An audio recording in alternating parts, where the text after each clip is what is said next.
Good morning friends. આજે આપણે વાત કરવાના છે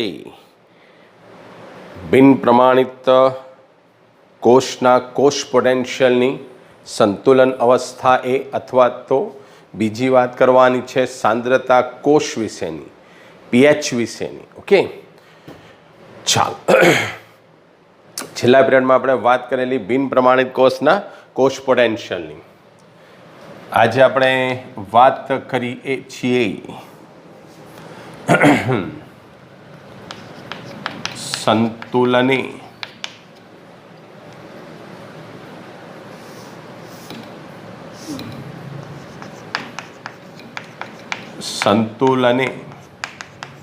રહેલા બિન પ્રમાણિત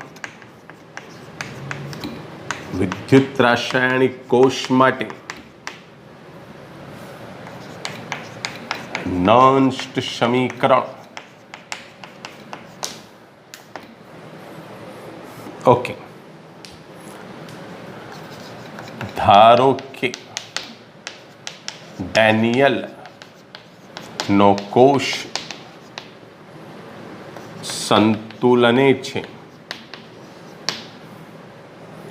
ઓકે મિત્રો, તમારે આ શબ્દ ઉપર ખાસ ધ્યાન આપવાનું કે વિદ્યુત રાસાયણિક કોષ સંતુલન અવસ્થાની અંદર આપેલો છે. કયો? વિદ્યુત રાસાયણિક કોષ સંતુલન અવસ્થા એ આપેલો છે. જો વિદ્યુત રાસાયણિક કોષ સંતુલન અવસ્થાએ આપેલ હોય ત્યારે નંષ્ટ સમીકરણનું સ્વરૂપ કેવું હશે એના વિશે આપણે વાત કરવાની છે. ઓકે, ફરી પાછું Zn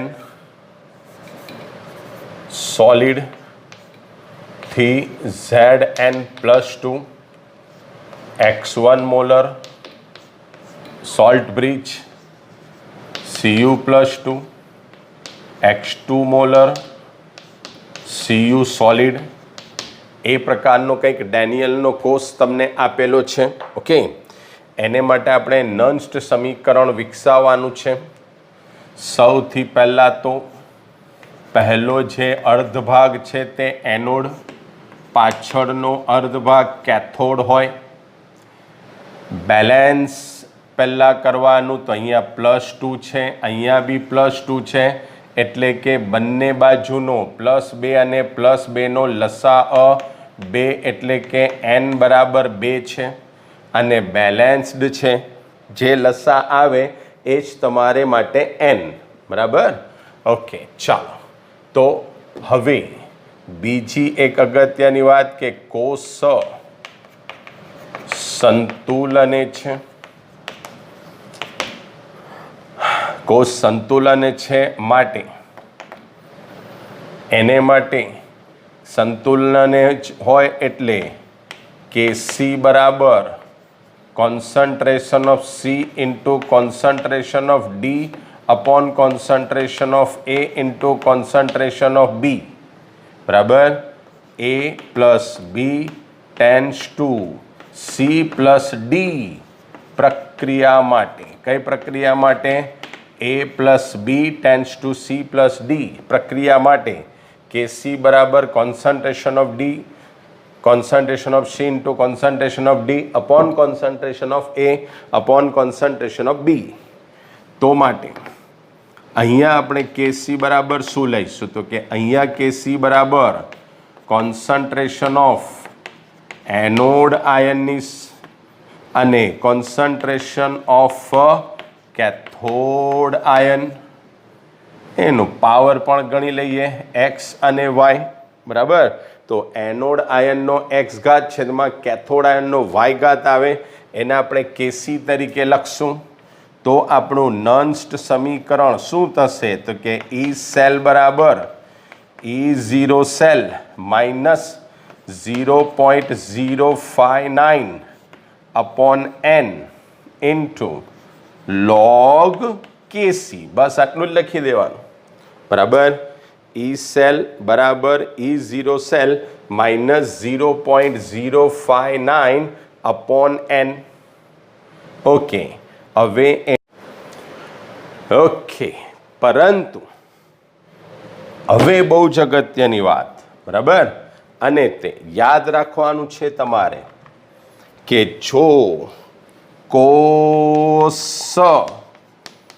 સંતુલને હોય તો કોષ સંતુલને હોય તો ઈ સેલ બરાબર 0. સંતુલને હોય એટલે કે સાંદ્રતા અચળ થઈ જાય. સાંદ્રતા અચળ થઈ જાય એટલે કે સાંદ્રતા બદલાતી નથી. જો સાંદ્રતા બદલાતી નથી તો આયનોની હેરફેર થતી નથી, અને જો આયનોની હેરફેર નહીં થાય તો એમાંથી પાવર મળવાનો નહીં, તો ઈ સેલ બરાબર 0. તો આ એક ખાસ પોઈન્ટ તમારે યાદ રાખવાનું કે જો કોષ સંતુલને હોય તો ઈ સેલ બરાબર 0. તો આ વેલ્યુ આપણે અહીંયા મૂકી દઈએ. તો 0 is equal to E0 cell minus 0.059 upon n into log Kc. બરાબર. ચાલો હવે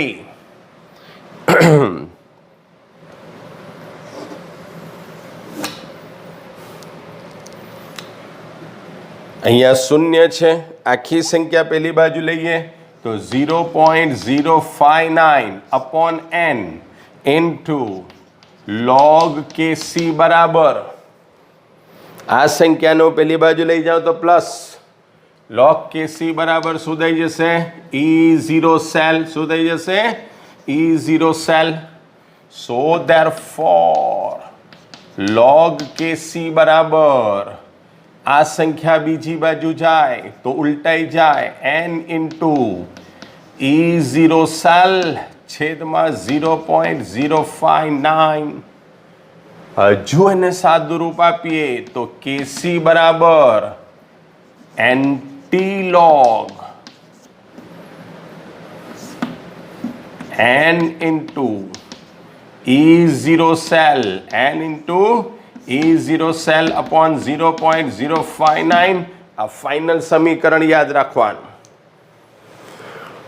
ફરી સંતુલને રહેલા બિન પ્રમાણિત કોષ માટે સંતુલન અચળાંક જો તમને શોધવાનું કહેવામાં આવે ત્યારે તમારે આ સૂત્રનો ઉપયોગ કરવાનો છે.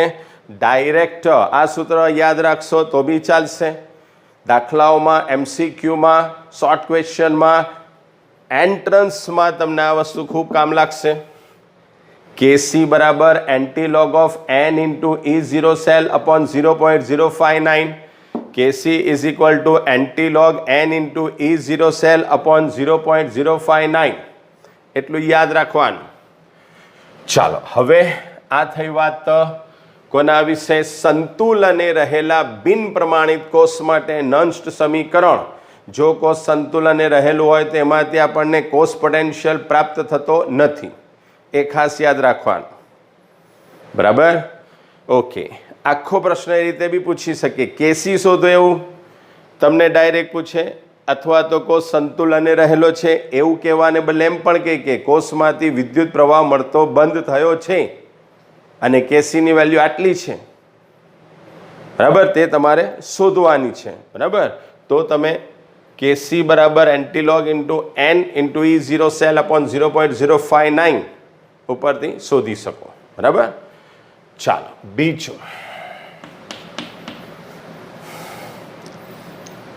સાંદ્રતા કોષ.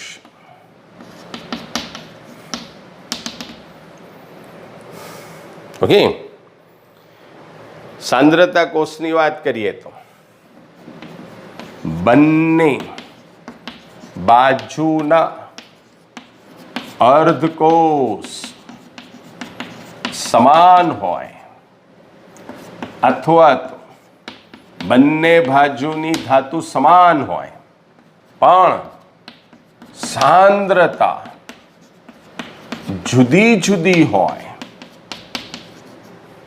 તો તેને સાંદ્રતા કોષ કહેવાય.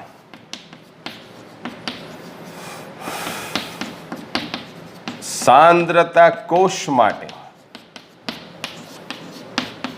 નંષ્ટ સમીકરણ કયા કોષ માટે?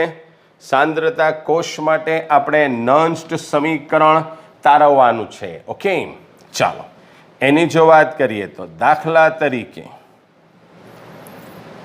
Ag સોલિડ થી Ag+1 x1 molar salt bridge Ag+1 x2 molar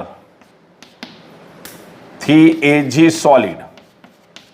હવે તમે બંને બાજુ જોશો તો અહીંયા Ag, અહીંયા Ag, બંને બાજુ Ag Ag, એટલે કે બંને બાજુ ધાતુઓ કેવી છે? સમાન.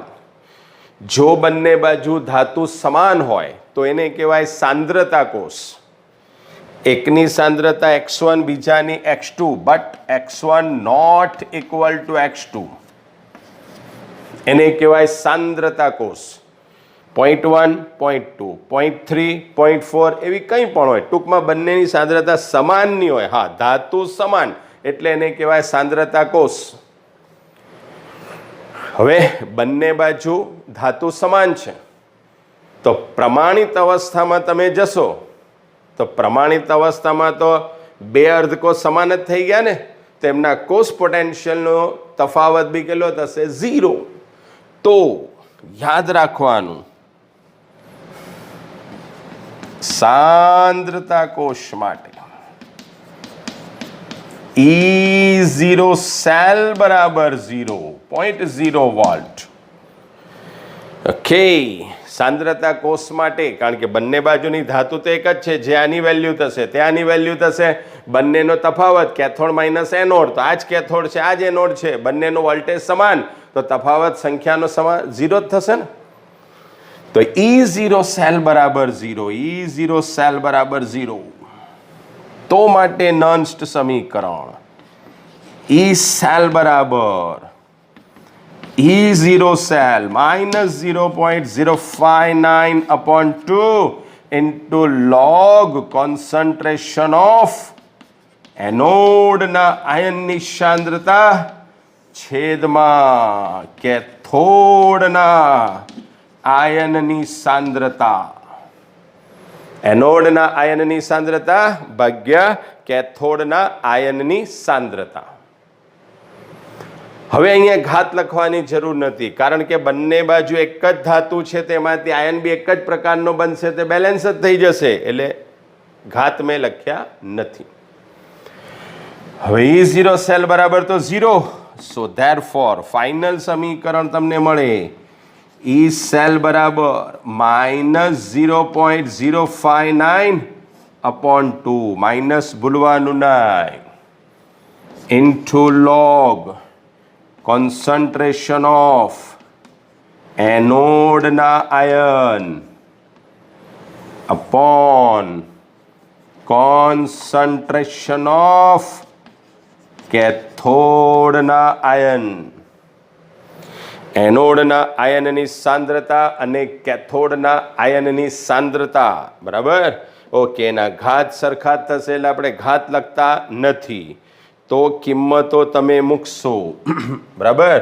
સો અહીંયા 0.059/n આવશે, 0.059/n. ધારો કે અહીંયા +1 છે તો અહીંયા n બરાબર કેટલા આવશે? 1 બરાબર. આ કેસમાં બીજી કોઈ ધાતુ હોય તો તમારે બેલેન્સિંગ કરીને જોઈ લેવાનું અને એના ઉપરથી તમારે સમીકરણ તારવવાનું બરાબર. તો આ થઈ વાત કોના વિશે? સાંદ્રતા કોષ વિશે બરાબર. બીજી આપણે વાત કરવાની છે pH અને pOH વિશે બરાબર. એ પહેલા પાછું રિપીટ કરી લઈએ. નંબર 1, 3 કોષ 4 સમીકરણ આપણે તારવ્યા. પહેલું, પ્રમાણિત કોષ માટે પ્રમાણિત કોષ પોટેન્શિયલ E0 સેલ બરાબર RP of cathode minus RP of anode. E0 cell તમને મળી જાય. બીજું, નંષ્ટ સમીકરણ બિન પ્રમાણિત કોષ માટે E સેલ બરાબર E0 cell -0.059/n into log concentration of એનોડના આયનનો એક્સ ઘાત છેદમાં કેથોડના આયનનો વાય ઘાત. બરાબર. ત્રીજું સમીકરણ, સંતુલને રહેલા બિન પ્રમાણિત કોષ માટે કેસી ડાયરેક્ટ એન્ટીલોગ n ગુણ્યા E0 સેલ અપોન 0.059. સાંદ્રતા કોષ માટે E સેલ બરાબર -0.059 upon n into log anode આયનની સાંદ્રતા છેદમાં કેથોડના આયનની સાંદ્રતા. બરાબર. ઓકે. બીજી વાત, જ્યારે બી કોષ આપેલો હોય, પહેલો એનોડ બીજો કેથોડ, પહેલાં તેને બેલેન્સ કરીને બંને બાજુ વીજભાર સરખા કરવાના. જે લસા આવે તે પ્રમાણે બંને બાજુ વીજભાર સમાન કરવાના. લસા આવે તે n. બરાબર. ફરી કોષમાં કોઈ પણ સમીકરણ લાગુ પડતા પહેલાં એને બેલેન્સ કરવાનો, લસા કાઢવાનો એ n. બરાબર. ઓકે. આટલી કાળજી તમારે કાળજી રાખવાની, આટલા સમીકરણ યાદ રાખવાના છે.